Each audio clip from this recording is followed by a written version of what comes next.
Hello and welcome back to my craft room. I've been trying to catch up with Roxy's Journal of Stitchery. I'll leave a link to Roxy Creations in the description box. Wow, I mean, it's just so inspiring, and I love having their videos playing in while I'm sitting in my craft room stitching. It's like having a friend in the craft room with you. It's brilliant. So they started back in December doing getting stuff together and doing the stitch samplers and things. So and then they started the pages proper for the journal at the beginning of January. So it's now early March, so I've got a lot catching up to do. Anyway, I thought I'd show you. I've already done a little video showing all the supplies that I've got together, so I thought I'd come back and show you how I've been getting on. I've done the sample pages and my first proper page. I'm going to leave my title page to the end because I feel like I'll have got the feel of it by then. So I've got everything in my little cute sewing box. I was very lucky find in a charity shop. I paid about £5 for it, so I was well chuffed with that. So everything so far is still in there. Let's bring out these pages. I'll show you where I've got to. Okay. Right, so this was, if you haven't seen my little intro video, I'll put it on in a my Journal of Stitchery playlist, I think, if I haven't done that already. So I'll make sure the intro video is there as well, so you can see all the supplies. I pulled out all of my supplies. I found this lovely old Ladybird book, which I've been holding to use for my covers. Obviously, I will need to take the covers off and expand the spine, but I'll do that last. Lovely, I love these little books, really love them. And I took all of my colours for my fabrics and threads from this illustration on the cover. So all of it, and yeah, it can even include the bright red of the Ladybird. So that just gave me something to sort of limit myself a little bit. But I still, that box I just showed you is absolutely stuffed full. Really way more than I'm going to need for this project. So this is what I've got to so far. I'm going to bring this camera down a little bit. That's better. This is my first proper page.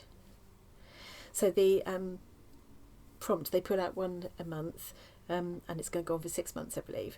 So this first one was for the background to use antique lace, or vintage lace, and for the theme was Bouncing Bunny. So there's my little Bouncing Bunny. I did him the other day actually. I did a little video. Actually, it's quite a long video using Pintor pens.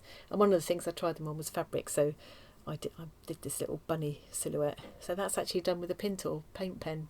It worked really well. It stayed nice and flexible. Yeah, I'm really pleased with it, and it was easy to stitch into as well.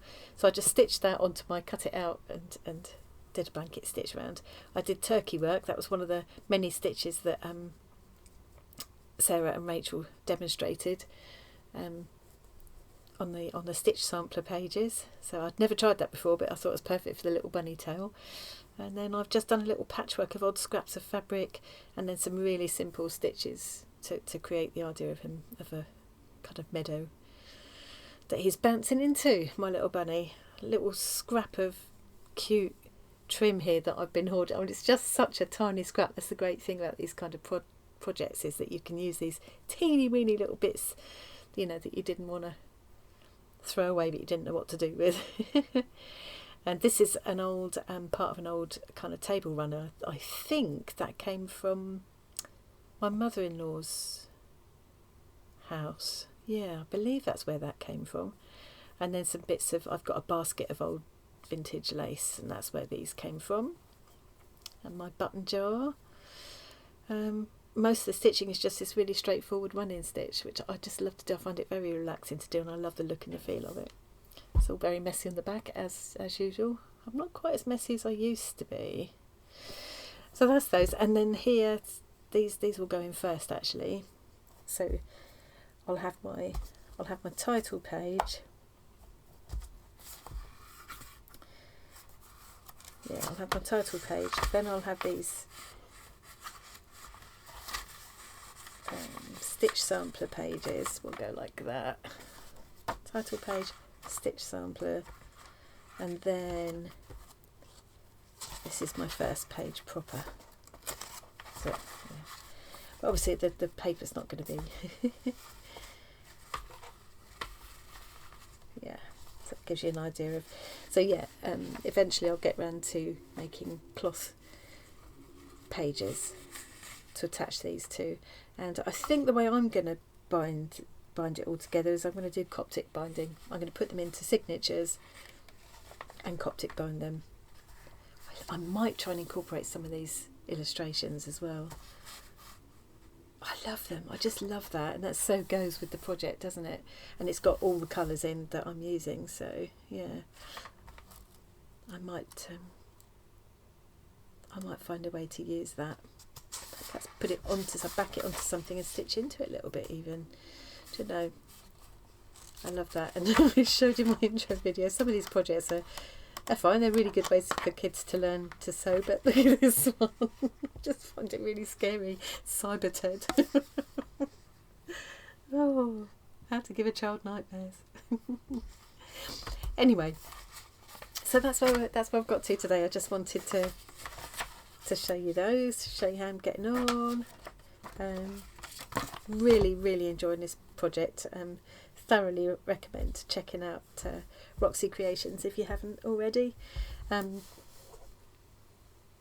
Just really inspiring, and of course, you know, checking on Instagram and YouTube to see what everyone else is doing with this project, because yeah, everybody's take on it is different, you know, which is one of the lovely things about being able to share all this on the internet, isn't it? Anyway, that's all I got to say today. It was just a quick peek at how I'm getting on. I'll be back again soon when I've done the next page. I'm flying to catch up now. Hope you enjoyed that little peek. Thanks very much for joining me today, and I'll see you again really soon. Bye.